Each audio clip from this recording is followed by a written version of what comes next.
I have a theory.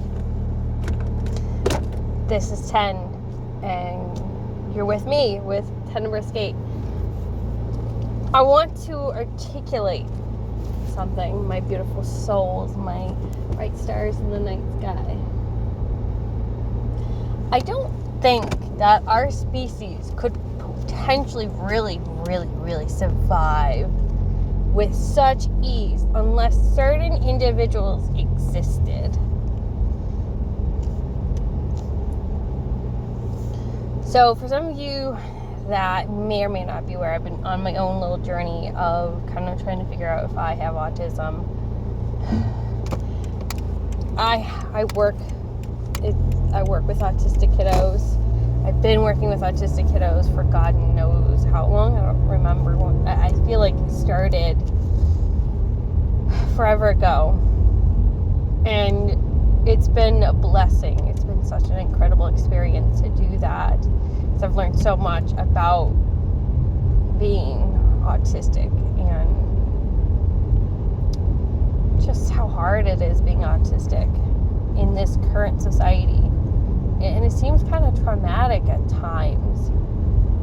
You know, and it's like, why does it exist? Why does autism exist?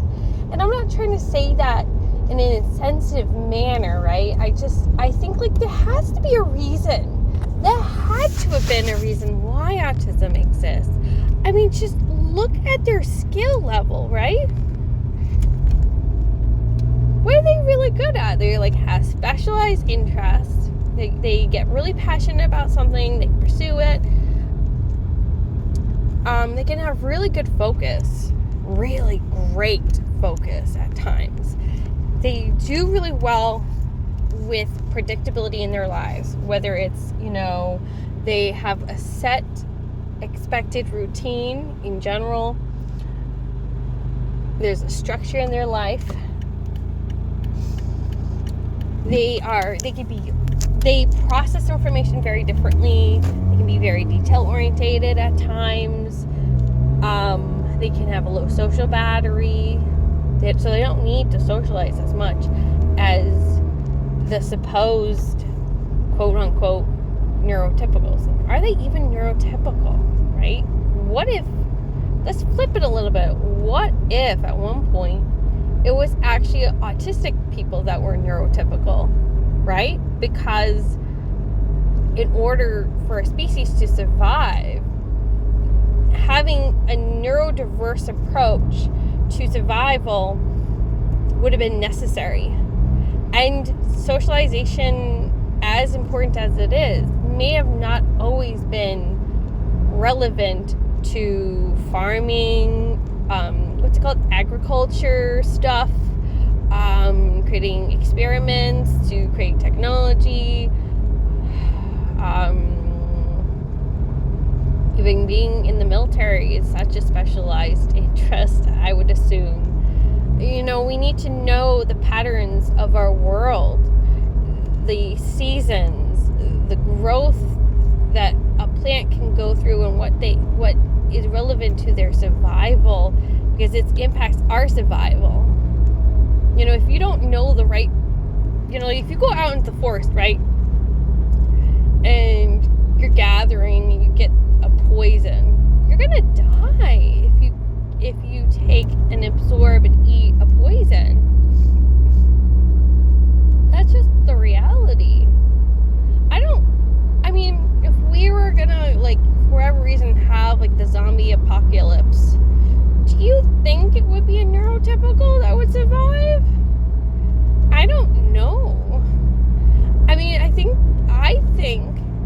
that having, as a human being, having diverse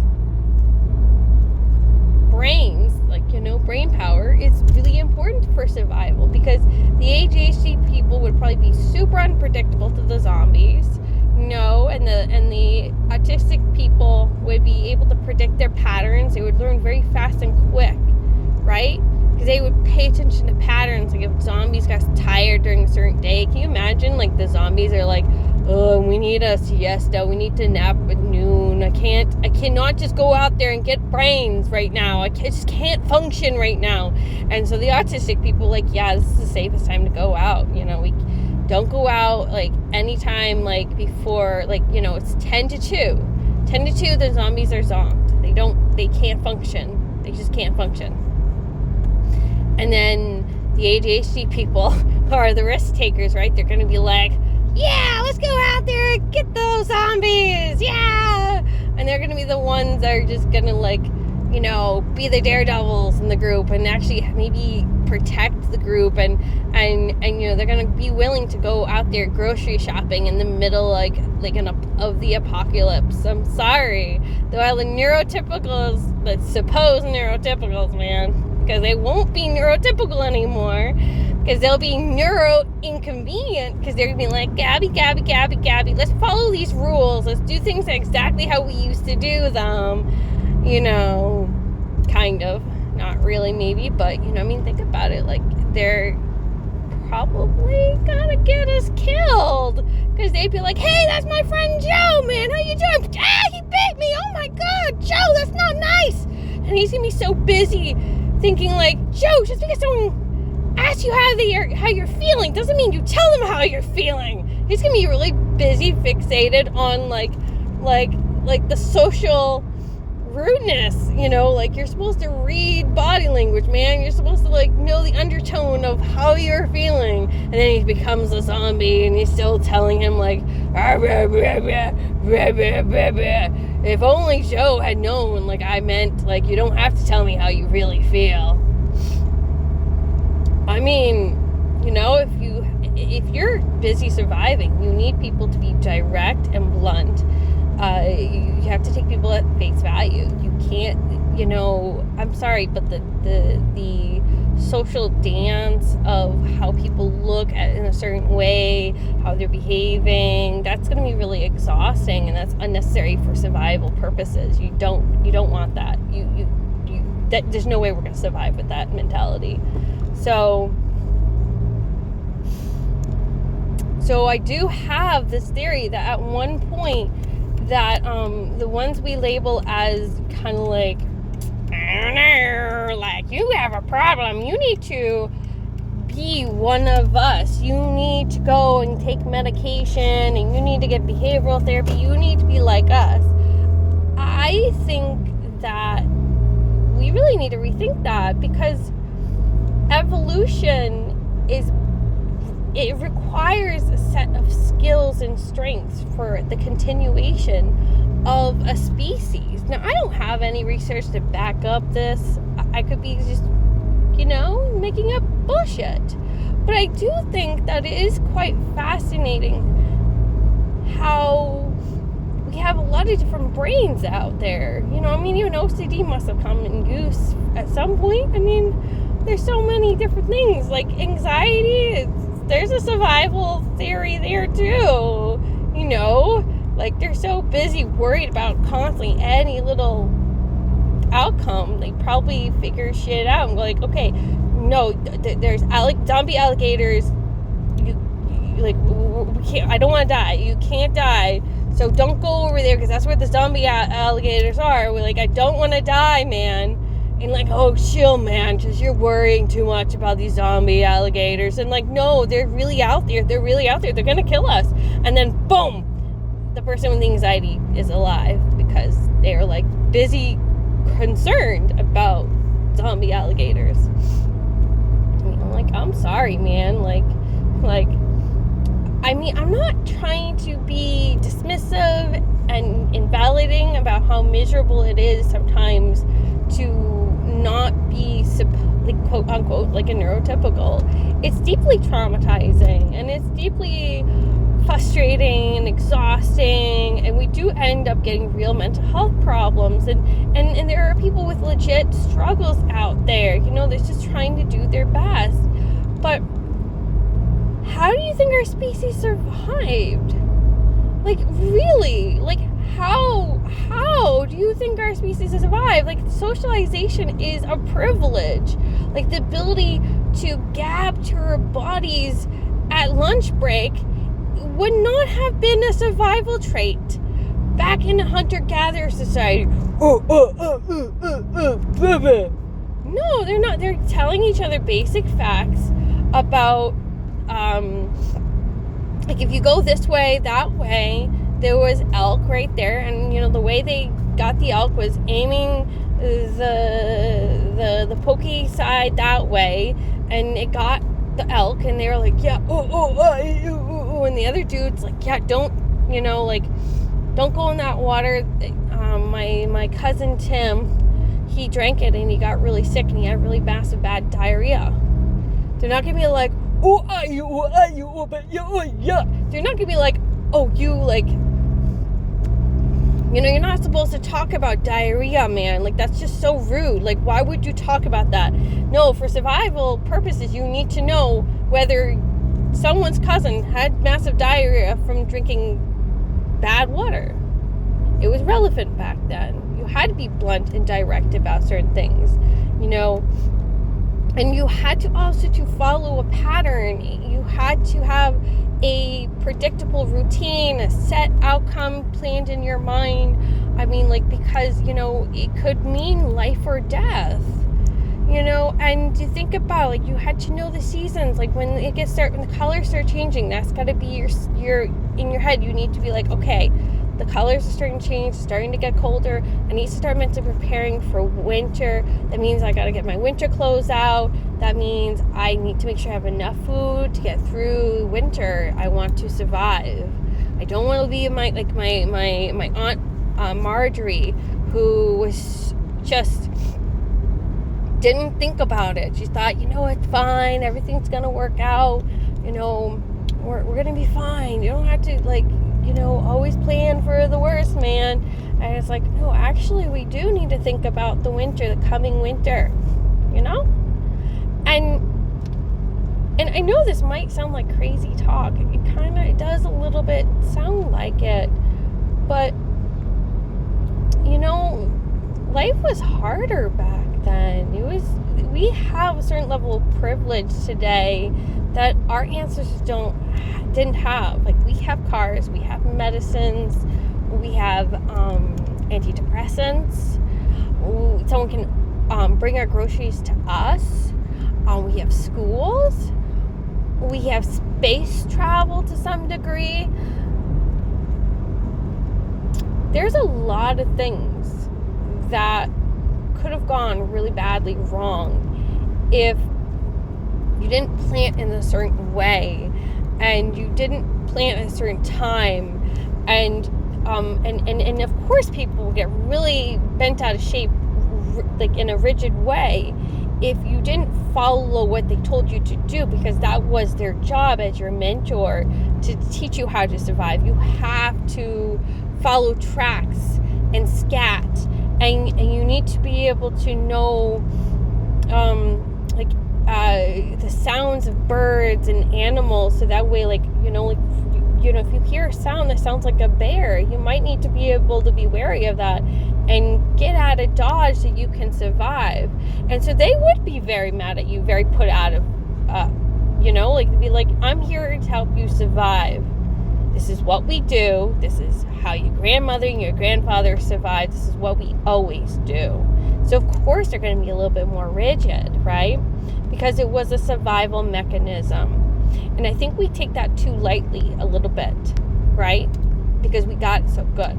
And I'm not saying this to make you feel less than or more than. It's more of, like, I think we need a society to reality check the people all around us, including ourselves, who may or may not be neurodiverse. You know, there's been a couple of times I've accidentally called myself neurodivergent. That, like, there's something wrong with me. It's actually, no, my brain functions differently than some other people. And actually, it's really a problem with our society that hasn't caught up with us. Like, we are the ones that kept society going and surviving. And they are not honoring our sacred history with that. You know, it's like, if our society is to continue to thrive, they need to include us. It's not about making things easier or having accommodations. It's that there's certain lifestyles that's required for us. We're really good at certain things. We need to be prepared for that at a young age. Like, it's okay if we want to go and develop other skills and to learn how to socialize and do this and that and this and that, but like, let's not be excluded from our strengths. No thank you. No thank you. Like, why should we be forced to bend and to twist to a world that wouldn't exist if it wasn't for us? And I know you might be thinking that's still crazy talk, because there's been plenty of societies who have lived with a discrete kind of way of talking and doing this and that way and having certain social protocol. But no, because before that, they were hunter-gatherer societies and people surviving. So no, actually, we were the originators. We were the elders that have been shoved away and told that we have to do it exactly how other people have to do it. And I don't think our society will survive very well with that mentality, because everyone needs to be included at the table. Everyone. Men, women, autistic people, ADHD people, anxiety people, diabetic people. Everyone needs to be included in the table for our society to function and work and to thrive and be successful and to go the next stage. That's just the truth about it. So yeah, this may just be a theory, but I think I'm on to something, and I kind of want to take a pause now to kind of shift to I'm going to do some updating with you guys. I hope you really liked what I talked about, so please like, comment, subscribe. Please always check that disclaimer. It's always in the video and it's down below. Well, for the most part, it's always in the video. We're going to be moving forward, and remember, all my videos are always scheduled in advance. So what you notice when I have time to do shorts or posts, treat it as like almost like a preview of what to expect next. Like what am I paying attention to? Like, what is she working on right now? And they're always, for the most part, a little ahead of the videos currently. And as time goes on, the way I'm going to have my titles are going to reflect what the topic is going to be a little bit better. Like I'm going to have things called like little chat, which is going to be a dialogue. It might be a dialogue that's inspired by channeled message, or includes aspects of a channel message, or not at all. And where we'll talk about a topic that really is, I feel like will be supportive and beneficial to everyone involved. And then like little theory, that's what this is. Like, it's just a little theory, man. Just an idea to kind of like maybe help us kind of think about things a little differently. There'll be some other stuff that'll be in the title, and then there'll be an arrow that goes to and gives you a better sense of what it's really about too, like a little bit more details there. And so over time, where I'm see, this is kind of like me. I'm also too ADHD, but I don't like having multiple channels. I want things all in the same space, because that, to me, as messy as it as it is, I actually like that better. I prefer it, because I feel like my channel should have everything that's me. I don't like, if the other people want to do that, that's fine for them. It helps them stay organized. That's their way of being organized. But I've always been like a messy, organized person. Like, I like things being close together where I can easily reach and touch them, because if it feels far away to me, I'm not going to touch it. I'm going to forget about it, ignore it, and then it's just not going to work out for me. So this works really well for me in terms of accomplishing my goals and creating content for you. So that's why it's being done. It's a me thing. It's to help me stay organized, focused. That's pretty much what it's about, right? And the other update is I am, at this time, it's not yet September. It's almost August. That's where I'm at. For you, it's October. But as time goes on, I'm going to hopefully make videos that are kind of like, relevant for the time period. So there might be some more fresher stuff for that time period. But right now, I'm just making sure everything is pre-scheduled.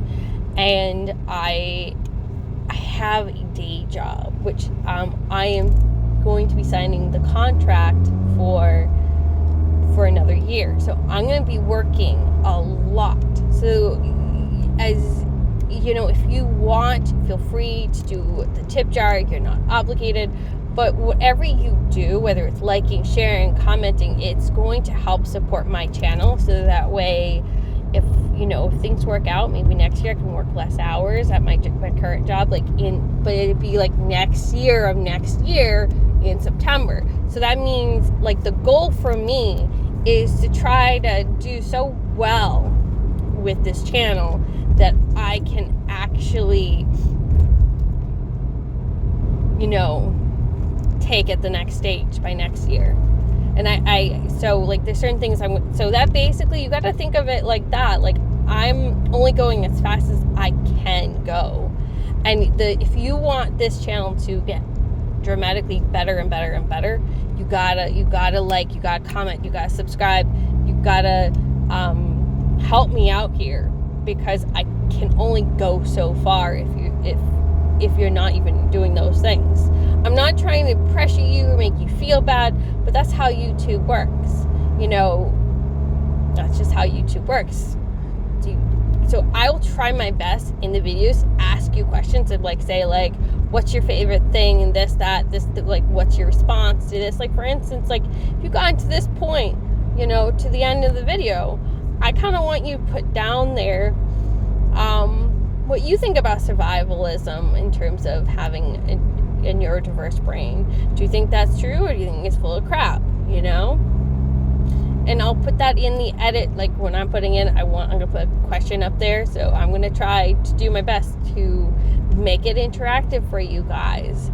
And I feel like that's gonna be the end of the update, because I'm getting to that point where I don't want to be rambling to you guys. But I really do appreciate you guys, because at this point I got 29 subscribers. I have about, I think, 7.5k overall views. That's a real big deal for me. And I want to celebrate you guys, because you guys did that. For some people that might not oh, that's not a lot. But to me, that's a lot. So I want to say thank you so much for all you've done for me, and all you will continue to do. And over time with the channel, as it grows, I will do some more updates. I'll try to find a way of also to showing my appreciation when the time comes. I don't know how, but I really do appreciate you. So love and light. Narami, blessed be, amen to good health. And again, thank you. You are